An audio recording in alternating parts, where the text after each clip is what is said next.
I teach at a suburban middle school, 6th and 7th grade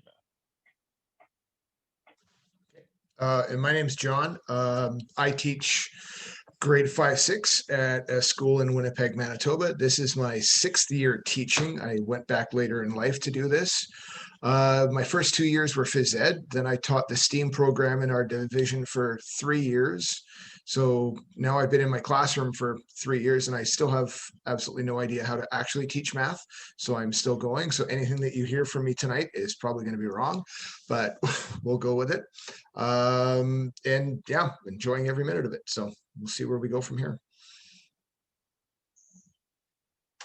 Sweet. Oh yeah, Will just posted the heads up, this session is recorded. Awesome. And so I think the way this is going to work, and John, please correct me if I'm wrong, is that we're going to be talking about a couple of different sections. I'm going to be talking about vertical non-permanent surfaces. I'm also going to be talking about how I can kind of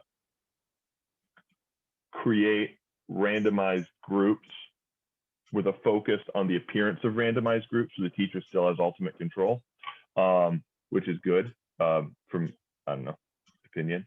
And then John has really great resources about his groups that he's going to be showing, and then we're going to be ending with a resource of enriching tasks. And then while we're talking, you know, post whatever you'd like in the chat, and we will like I'll probably just take like a minute, like, you know, a minute or two in between like mini sessions to kind of answer any questions unless we see anything that jumps out at us.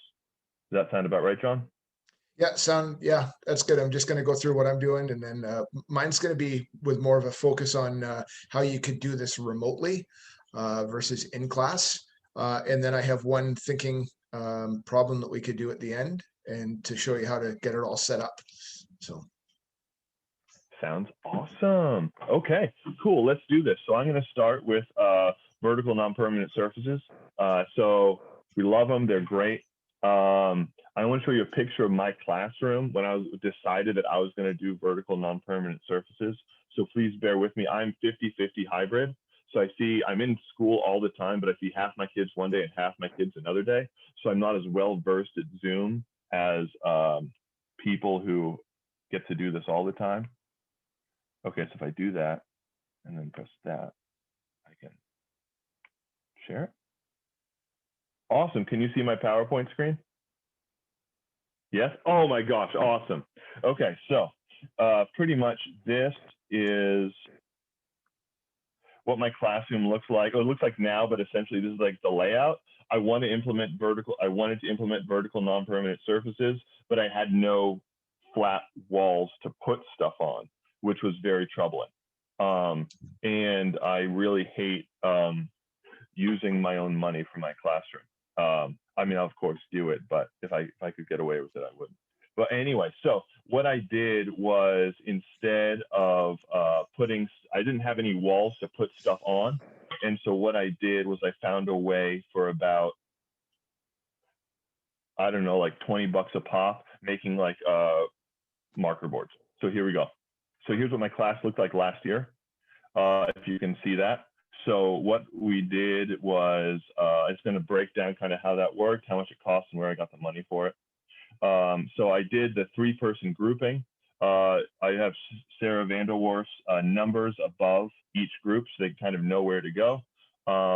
But yeah, we had the marker boards. They were great. The kids loved them. It was like a great treat. And so here's a little closer view of kind of them working. So they're durable. They lasted all year. They're lasting this year while we're in person, which is really great. And I'm actually writing, going to get more money so I can make a marker board for each person. But next slide is going to be a zoom in on what the board looks like, so we can kind of talk about the construction of it. So pretty much the marker board itself is no big thing. It's just like a half of a 4x8 sheet that you get from Home Depot. So that's pretty good, you know, $6 for one of those. But then Walmart sells $8 garment racks, which blew my mind. So you could get a garment rack from Walmart for $8, times that by 12, which is like, you know, 36 people, which some people that's not a lot, and some people that is a lot. but that's really, really affordable. So getting the garment racks, having the kids put it together for you because they love doing that kind of stuff, and then drilling holes in the corners really saved me a ton of time and really makes this thing sturdy. So like, you know, I had little grommets there. As I used super glue to put them on there. And the reason why you'd want those things on there, if you can see it, is so that over time it doesn't tear like a page. And so just having that grommet on there is good. The back just held in by zip ties.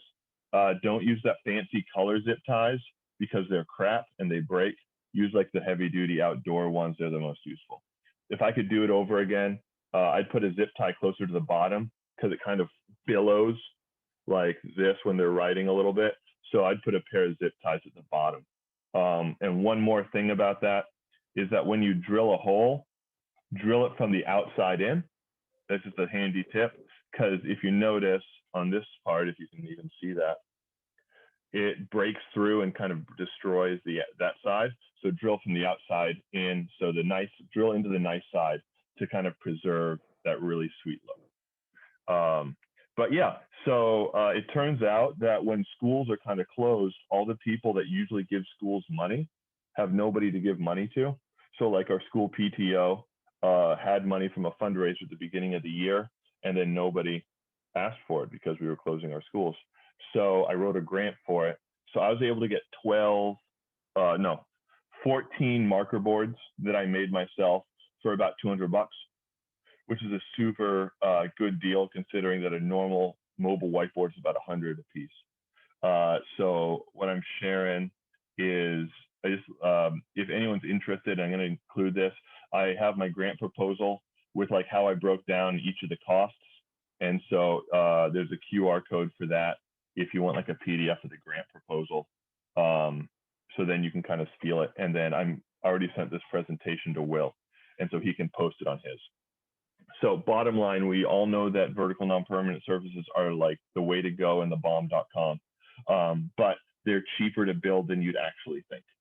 And so just using a normal garment rack, which you can get from $8 to $10 at either Target or Home Depot or Lowe's or Walmart. You can't get them from Amazon. They're like $20. Really saves you money and makes your room look super, super sweet. And it's still useful for all the kids. But yeah, that was my part of inexpensive vertical non-permanent surfaces. Thank you for coming to my TED Talk on that. So I'm going to talk about this for a second, but I need to get it loaded on my other screen. So your screen's going to be bopping back and forth. Do students care if they're writing? Oh, are these costs USD? Totally, they are US dollars. I'm not sure how big box stores work in other countries, unfortunately, but yeah, totally US dollars. Do students care if they're writing on a professionally installed whiteboard versus homemade boards like crystalled slabs with a beveled? No, they don't care. They just want to be up and writing. I like things more uniform. And so if I had like a tablecloth on one wall and then like a nice whiteboard on another wall and then like something else on another wall, it would throw me off. I like having, for lack of a better word, like somewhat uniformity. And so what's really great about these garment racks also is that they're on wheels. And so I can move them all to one side of the room. I can move them all to another side of the room. I can move them all and do whatever I want with them. I could drag one while I was talking if I needed to make a quick illustration. So they're pretty sturdy for what they are. And I would definitely not hang clothes on them because they're only $8, but they're perfect weight for whiteboards. Cool. I'm going to share my other screen now. Actually, that's a live one in a second.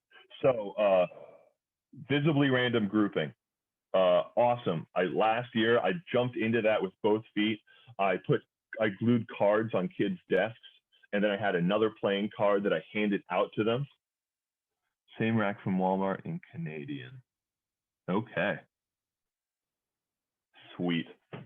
So I handed the cards out to students, It was really awesome. They liked having a different group every day, a different thing every day.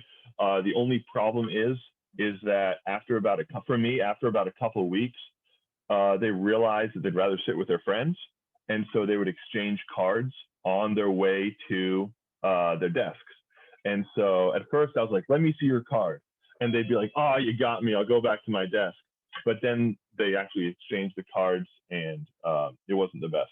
And so what I found was this really, really killer app that allowed me to still take attendance, to still have a seating chart, and still have the appearance of visible random grouping. Because what was really great about this killer book is that if the students don't believe that it's random, then they don't buy into it. So it doesn't have to actually be random. They just have to think it is.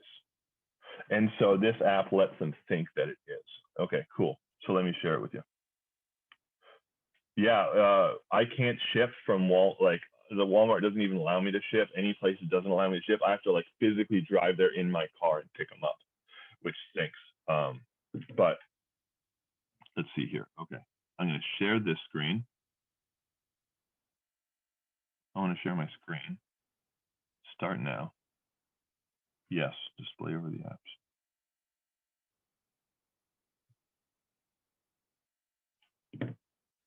Try this again. Okay. So the question is, can you hear me while seeing my screen? John, can you hear me while seeing my screen? Yes? Oh, awesome. Thank you, Michael. You're the best. So this is a great app. It costs like $1. It's called Team Shake. So at first, it just looks like a normal C app, which is great. You can easily type names in. They're pretty sweet. Yeah, some people are coming in for a different garment racks. That's awesome. Yeah, $15 is a great deal. But yeah, anyway, so, and you know, this is a class size of 36. I just typed in random names. And so you can put first name, last name. I put first name of the kids in my classes when I did this. And then what's also cool is that you can say you want 3 people groups, or do you want 4 people groups, or 5 people groups, like however it is. So, oh, you want 3 people groups? That's great. All you got to do is press shake. And I always have the students press shake. And in fact, oh yeah, you can totally import names from an Excel file too. Thank you, Ellen. But what's cool about it is that you can press shake and it randomizes it each time, which is awesome. Because what I do is last year when I could have different groups every day, is that I just hold out with my iPad, and the first person that came to class kept on pressing the shake button over and over and over again, and then just stopped. And then that was everybody's seats. And what's great is that I could take a screenshot of that, and I could do attendance for it to kind of do a little quick verify to make sure everybody's there. Cool. So it's a normal app, except you just saw the student view. If you notice, some is blue, some pink. You can set the gender if you want. Now, here's the cool teacher view. So this teacher view, I have 1s, I got 2s by the numbers, I have red, I got green. So for example, like last year, I had a pair of twins in my classroom, and the parents called me and was like, listen, they're brother and sister, they're in the same classroom for some reason. Do not let them sit together. It'll be the worst idea you've ever had. And I was like, what are you talking about? No way. And then I let it happen a couple of times, and it was probably the worst thing that I'd ever done. So for example, let's say Claire and Alonzo are twins. What I've done is I've clicked on Alonzo, and now we have all these options. I can put him on opposing team 1, and then I can put Claire on opposing team 1. And so then any time that I make a group, they will not be on a team. Now this is like for like extreme stuff. Like this isn't like oh, I'm going to set this the first day, or I'm going to set this the first week.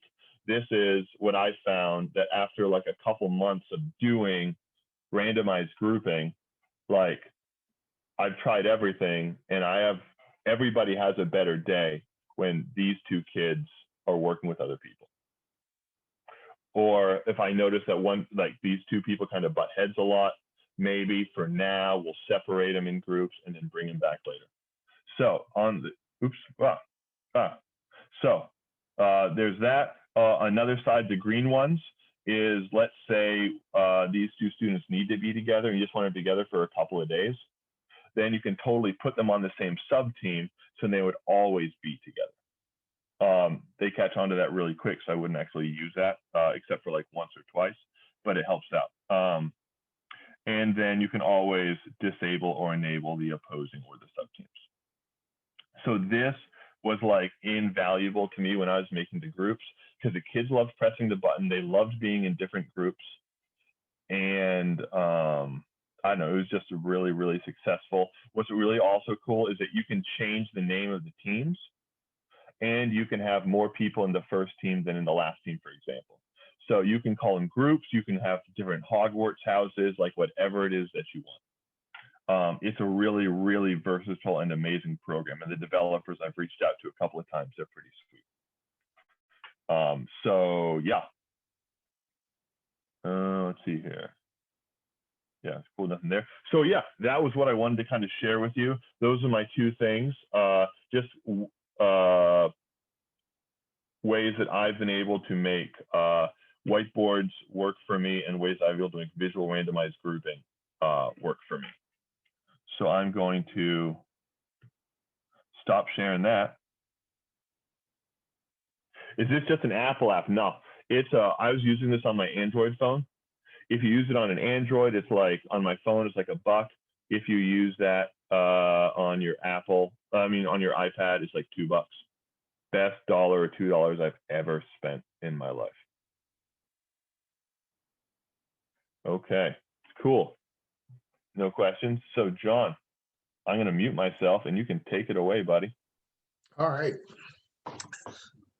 Thanks, Garrett. Okay, so now we're going to flip over and look at this remotely. We've had to make quite a few changes in our practices these past days, and we've pivoted. So I'm going to share my screen and start my PowerPoint, and then see if it works here.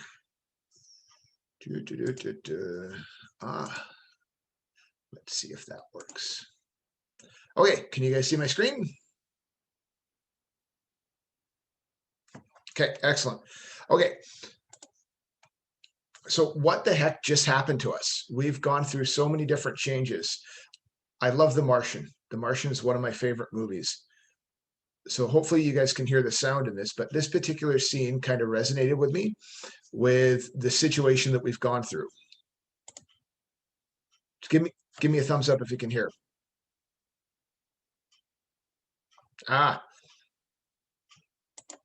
Okay, let's see if I can do this then. Aha. At some point, everything's going to go south on you. Everything's going to go south, and you're going to say, this is it. This is how I end. Now, you can either accept that, or you can get to work. That's all it is. You just begin. You do the math. You solve one problem, then you solve the next one, and then the next. And if you solve enough problems, you get to come home. If we solve enough problems, we get to teach our kids, right? So today we're going to be looking at the first three components of building thinking classrooms. We're going to look at thinking problems, visibly random grouping, and vertical non-permanent surfaces. But right now we're kind of not going to look at the thinking problems, and we're just going to look at visibly random grouping in the VNPS. So this is where the fun begins. We're a little clunky when we start. We have to do a lot of setup for remote learning classrooms. So how do you create visibly random groups when your students can't see you, when they're not in the same room? So I use a similar app to Garrett. Garrett, that it's called, where are we? Share, and I want to do that. Okay. It's called Class Dojo. Is it anyone ever heard of Class Dojo? Probably, more than likely. Okay. So I do it. I can check my attendance. You can see that I have everyone here. So all I do is mark present for the people that I have.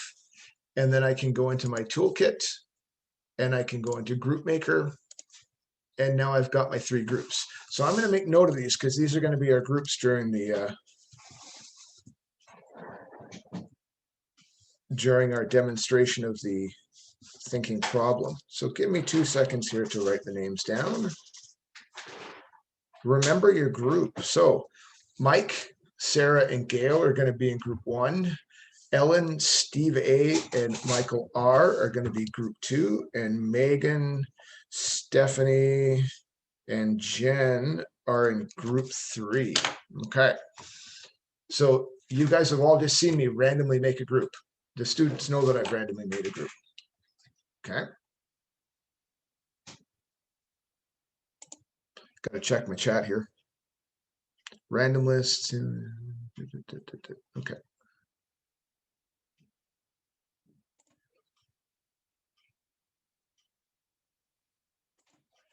Okay, now how do I change my screen? New share, go back here.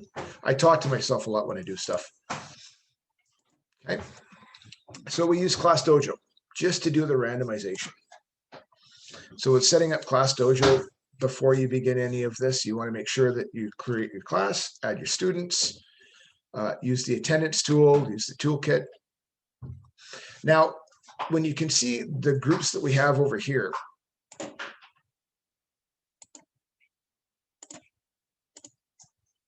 we, with our groups, you know, they only have one marker for the group and one person writing on the board. So I always designate the first person in each group to be the one having the marker. So when I go over to my vertical non-permanent surface, they're going to be the ones that have control of it.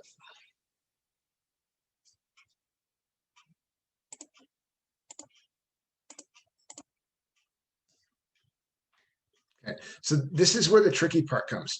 How do you get multiple groups or multiple students across the city or wherever they are talking to each other in their groups where they're not interacting with the main group?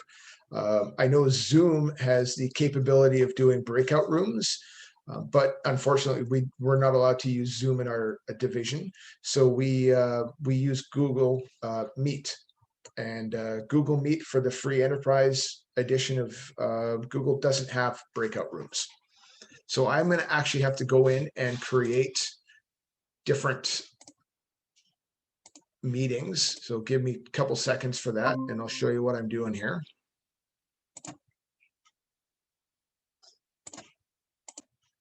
So I'm creating a new meeting, and you're getting all the joining info, which I'm now going to copy.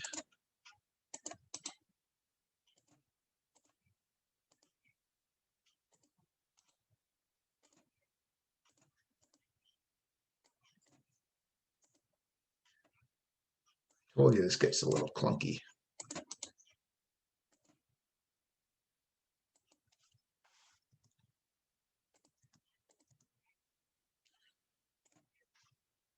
And what I've done is I've put it into an assignment in Google Classroom. So the students can now click on each individual link, whether they're in group 1, 2, or 3, and they can individually join their meets.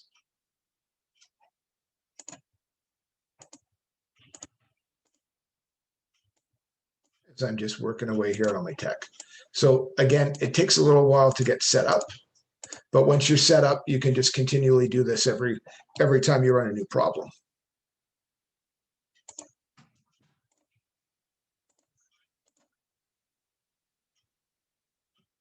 So how are they supposed to interact?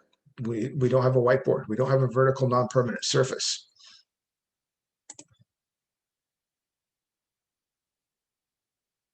I got to find it. We flip over here to Google Jamboard. Jamboard's a neat function because you can have multiple slides on it. where you can have your different groups. So what I do with the Jamboard is I set up what the criteria is, what the choices are, and then I designate each different tab to be group 1, group 2, group 3, depending on how many groups we need. And the students can just work on those particular boards. They can all join in and work as they need to be. So they have options on the board using text boxes or sticky notes to put up their information. Meanwhile, they're talking back and forth in their individual Google Meets. Just going to check out the chat here for a second.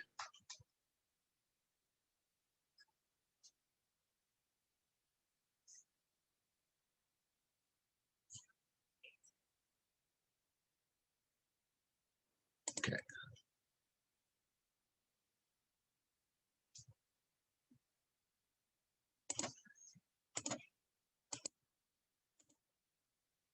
Okay, so ideally we want to have a vertical surface where the students get up and write, but I mean, technically the laptop lid is vertical, so we can get away with that, right, Peter? So there again is what it looks like.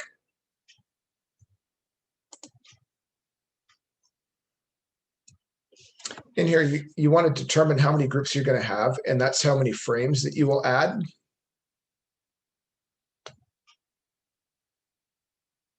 Remember that the group members at the top of your individual lists, you're going to have to go in and change them to editors. So I'm going to do that right now on my Jamboard so that they're going to have pen control. If my screen would ever work. So I'm going to go in and I'm going to change my sharing settings. So Ellen is going to be an editor. Mike M is going to be an editor. And Megan is going to be an editor. I just got to find you, Megan. Where are you?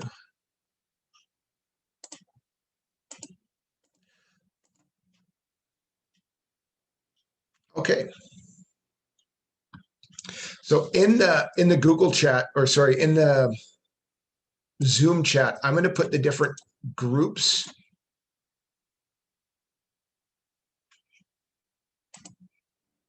for you to take a look. Do your job, Zoom.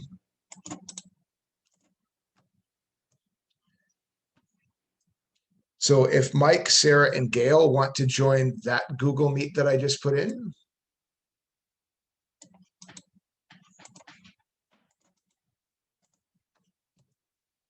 Ellen, Steve, and Michael go into that meet.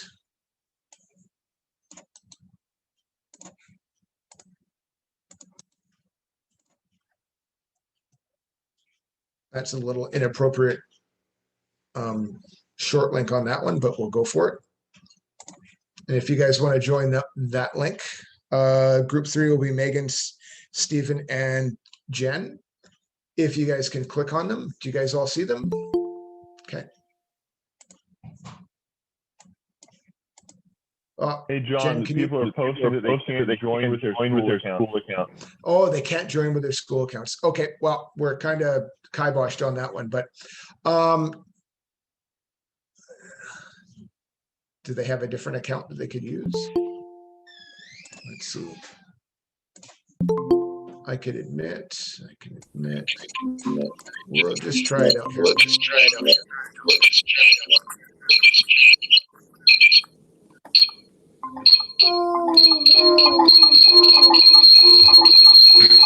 Oh, we're getting a whole lot of feedback. Turn your mics off. Okay, so you guys are in your groups. And if you can go in,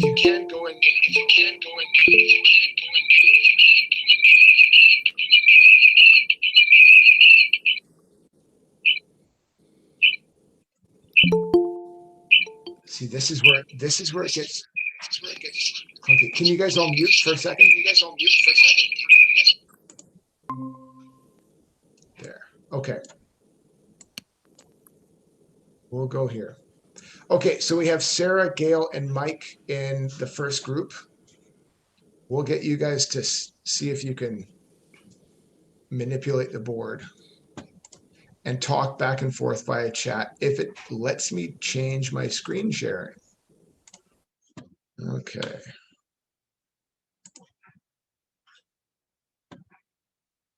So we can see there and there, and they can talk back and forth now. Sorry about the technical glitches on this one.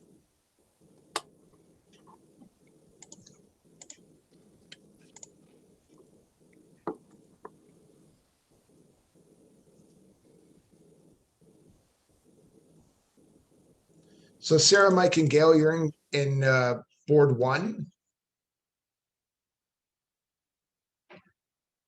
Mike, are you able to manipulate the board?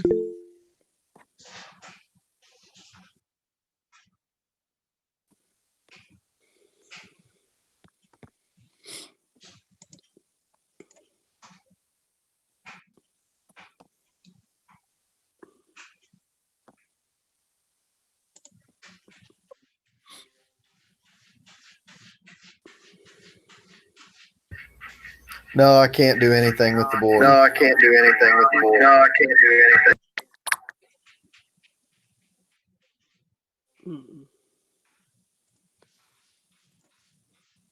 You know what, I'm just going to put that. Okay, so we have technical glitches. Believe it or not, this actually does work at school.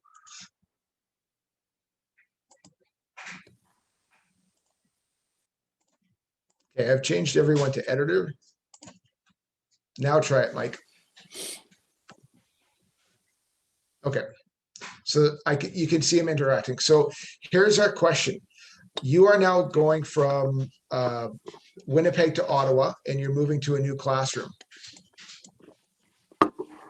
In your new classroom, you have to figure out how big the classroom is, how big your iPad is, how big the fly on the desk is, and how long the trip is from Winnipeg to Ottawa. What's the best unit of measure? So this was a grade 5-6 problem that I was using with my students, a very simple entry-level problem. If you guys can sit and chat about it, you can interact on the board and talk with each other.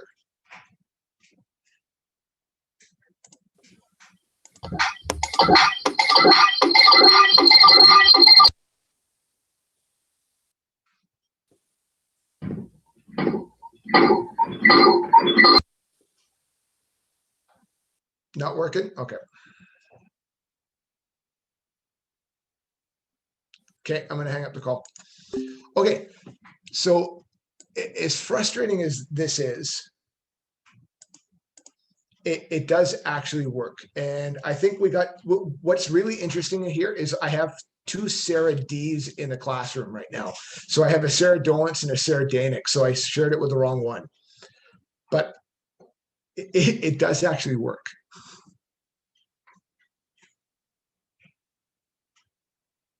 Okay. So I'm going to get Sarah Danick to join in on the board there.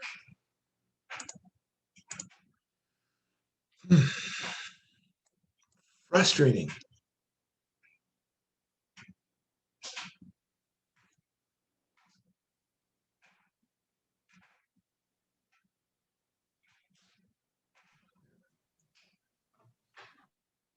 Okay.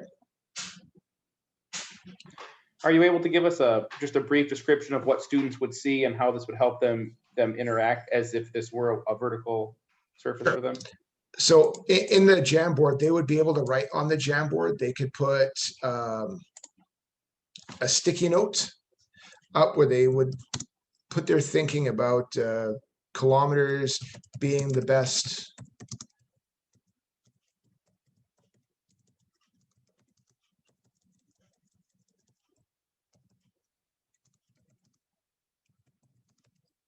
For long distances, so they could put their thoughts up on the Jamboard.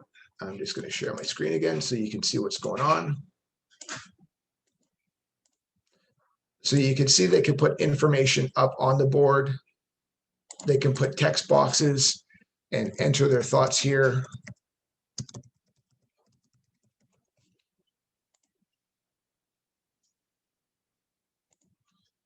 They could draw, and it changes depending on what they're working on.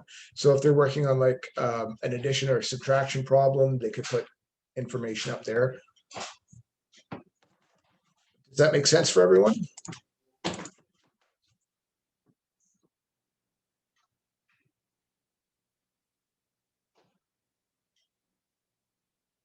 I do apologize about the technical problems on it. Then what happens when we're finished? Everyone can get back together and you can cycle through the different boards and you can see there we go. We have some more people responding here.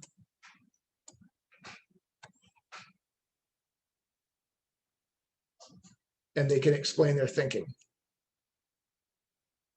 Now we're working a little bit and using the different things. Like the Google Meet is difficult because we don't have the breakout rooms, but when you have the breakout rooms, you can shift them off into their particular groups and then bring them back.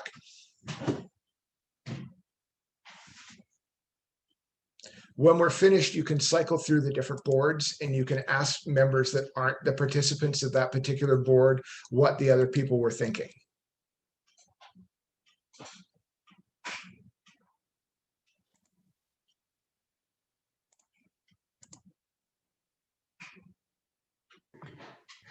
And I like how if you had permanent services in your room, students be able to walk around and see what's going on. And the same with Jamboard, they can scroll over and take a peek. Absolutely. Can you lock the thing?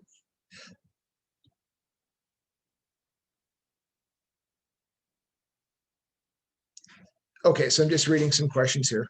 Can you lock the things in a Jamboard, or is everything is editable, but you can lock the Jamboard? So when you go under share, you change whatever particular participant there is to viewer, and you only leave one person as editor. That way only one person can edit it at a time. Just like if they have the whiteboard marker, you can pass it around.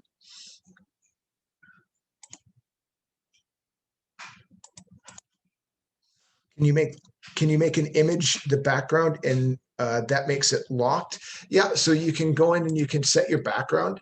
What I find neat is you can actually put your background in as like a grid surface. That way, if they're doing, say, arrays, they could build an array in the background, or they could use their shapes to build an array and then describe that.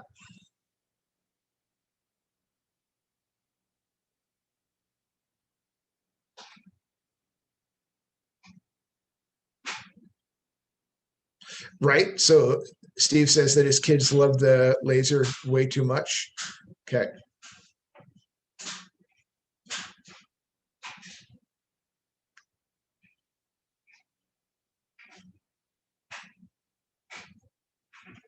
Yeah. So it is about 100.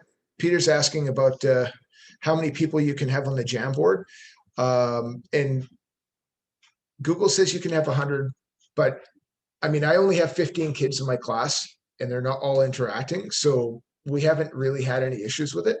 I mean, if that becomes an issue, you can create multiple Jamboards. It is a bit of an adjustment to do it, but once you get it set up and running, it works really well. I mean, here's a different story because we're trying to do 2 different platforms on 2 different ideas. So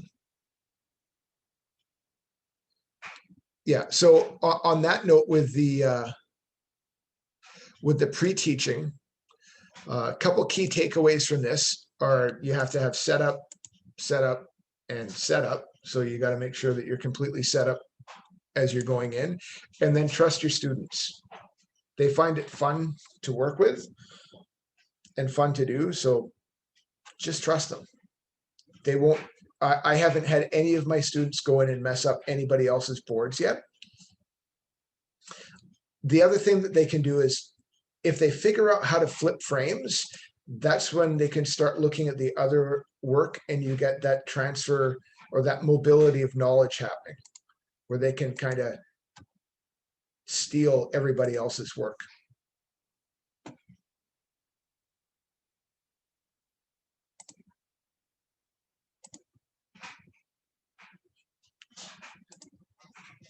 and go back to the Jamboard so you can see what's going on. So if the students flip between the Jamboards, that way they can look at the other work that's going on.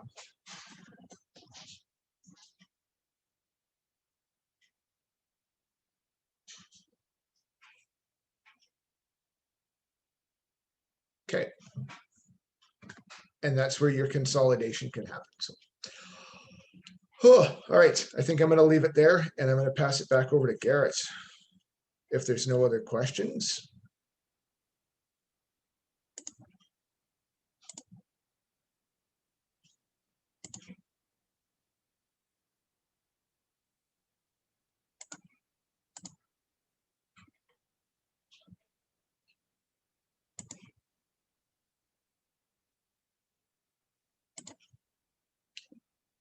Okay. Hey, last thing, and that is just some thinking about curricular challenging tasks. And I've just gone through all the stuff that I have in my browser. I'm going to show you I'm going to share a Google link in the chat right now. Bam. And then that's edit access. And then it's just a Google Sheet that has a bunch of links to different tasks. I'll kind of show you them in a second. None of those are 3-act math tasks. That was kind of a conscious effort to, I don't know, 3-act math tasks are great, but I feel like there's some other great stuff too. And so I'm just going to kind of show you a couple of those, and then that'll be it for the formal part of our presentation. So let me click on this. Getting better at this. Hey, here we go. So it's just a couple of, so yeah, everyone's on it. Cool, the link worked. Yeah, so a couple of things that when I was going through my things, I'd forgotten that I had been using before, because it's such a weird year. So much of the stuff that I like to use, I can't really use in the same way. A couple of things that I want to highlight, area mazes. Those things are amazing. It's like composite area, but in really cool ways, dealing with mainly rectangles. It's really cool stuff that the kids really latch onto. Which one doesn't belong? My kids liked that for a bit, but then I didn't know how to facilitate it in the best way. And then I read Fawn's blog post about which one doesn't belong and how she formats it. And it's super duper exciting. And it makes it, for me, sustainable in my classroom. Graphing stories is really good. I showed it to my science teacher. They really liked it. And then, Naoki Inaba, he is this Japanese math puzzle maker. And so Math Equals Love did this really great blog post about him with all of his separate puzzles. So I linked that there. And so if you see that Zukai puzzles or area mazes are Naoki Inaba puzzles, that's where that came from. I got some great tough math stuff from Math Counts, which is like a math club in the States. I don't know if it exists in other places. Yeah, and just kind of just general notes. So by all means, feel free to explore, or if it's something that you like, oh, why don't you have this? By all means, feel free to add to it. This link's not going away anytime soon. So yeah, just wanted to share that. And that is it for the formal part. If anybody wants to share experiences that they have or anything like that, chat or audio is killer. And I'm going to kind of pass this back to, I guess, to Will. Back to me. All right. Well, I'll just echo. So first of all, thank you, John and Garrett. The whole point of this was some people will be new to this. Some people are experienced in this, in the framework, and they've applied it different ways and so forth. And if you're new, this maybe gives you some ideas or some actual tools that you can use, and you've had a chance to see them. And if you're a little bit more experienced, you've either maybe thought about it in a new way, or you can chime in now and share some of your tips, techniques, methods, whatever, so that would-be practitioners can take something to their classrooms next fall and have these ideas to kick around and work off of. And so we'll open up the floor for a few more minutes if anyone wants to share.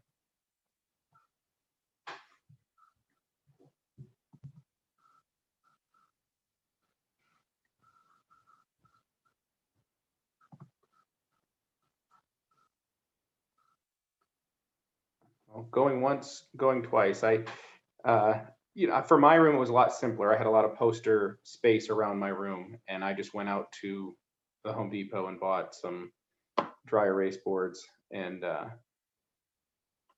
took it to the shop teacher and said, "Hey, can you chop these to these dimensions?" He said, "Yep." And I said, "Great." And I just drilled them into the wall. And the principals did come by later, and we had a chat, but it worked out well. And it got them up, but it wasn't fancy. It was under $100. I got all those boards up. I think I had 9 boards around the room. So Yeah, you could also, if you didn't want a mobile and you didn't have a lot of wall space, you could always take 2x4s too and screw them into the side. Then you'd have like a nice sturdy brace as well. yeah, and I know Al Overwick is here. I don't know where he was, and I don't know if he's going to share tonight. But sometime if you dig around online or something, you can see some of the stuff he's made. And I think he shared it in a previous session where he actually built standalone structures, and he took them into the hall and he had them up in his room, kind of throughout the room, not just on the walls.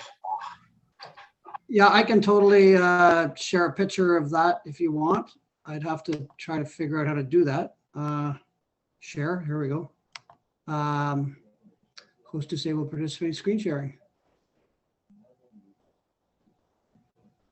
Can I be opted to share my screen for a sec, Will?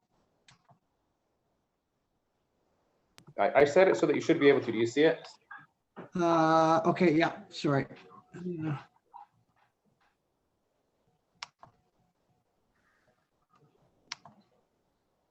Give me a second.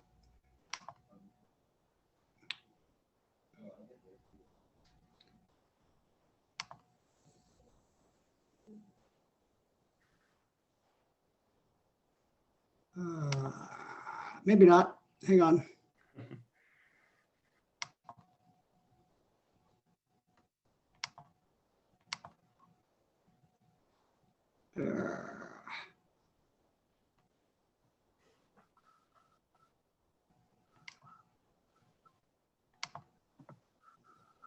Yeah, so this is what we built. You can see that if I can get that on the screen. You guys see that okay? So we actually built these portable whiteboards, so we can literally fit 9 kids on each of them. So on the back side of it, there's also whiteboards. So we made them with wheels that we could wheel them from classroom to classroom. And throw them in the middle of a room if you wanted to. So they would hold 9 students, and they each got like 6 feet of space. It was a little crowd. They're a little crowded, but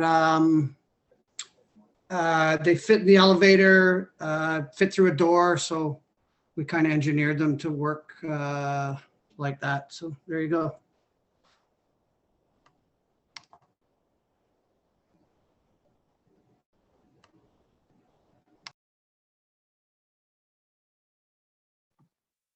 I still love seeing those pictures. And if I remember right, I think I've heard Peter say this, it was someone that it can be anything from a plastic shower curtain on a wall to a window to anything, as long as it's upright where students can put their thinking and others can kind of share in that thinking, then I think it's good all the way around. Yeah, one of the things that I've learned in all the work I've done with teachers is we've never found a classroom that we couldn't hack for less than $200, right? There was always some way we could get every kid vertical, whether they were working on vinyl picnic table cover, white books, the shower board, or the same boards that you had found, Garrett. We always found a way to get the kids vertical. Windows, the saran or the cellophane that you make gift baskets out of it. There's just so many options, and it doesn't have to be perfect. And this was asked earlier, the kids would rather write on a window in a blinding snowstorm with this, and they're almost getting snow blindness looking out the window, than writing on a whiteboard. Like, they love the variety of it.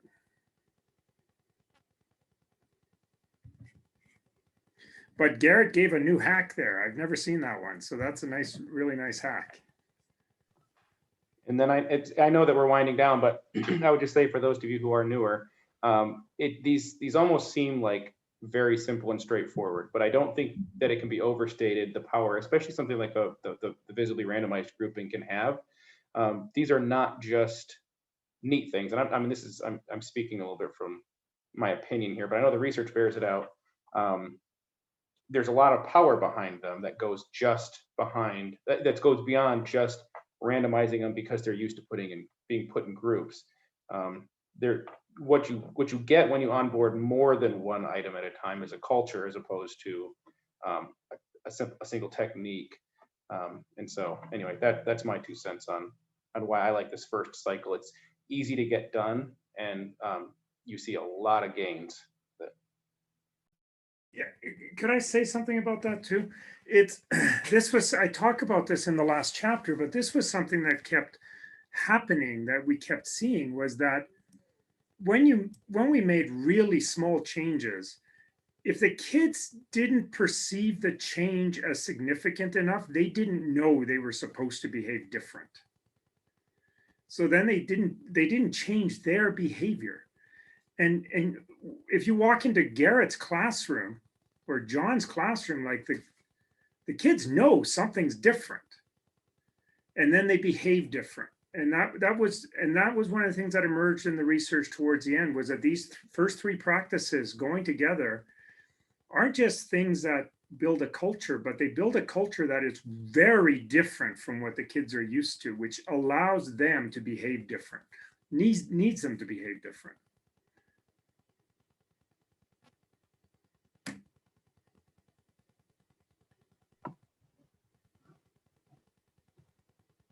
Yeah, I agree. And I mean, it's easy to agree with research, but thanks guys for sharing. And if anyone else has any questions, I guess now's the time, but it seems like they've kind of reached their natural conclusion. Appreciate you taking the time to show us those things.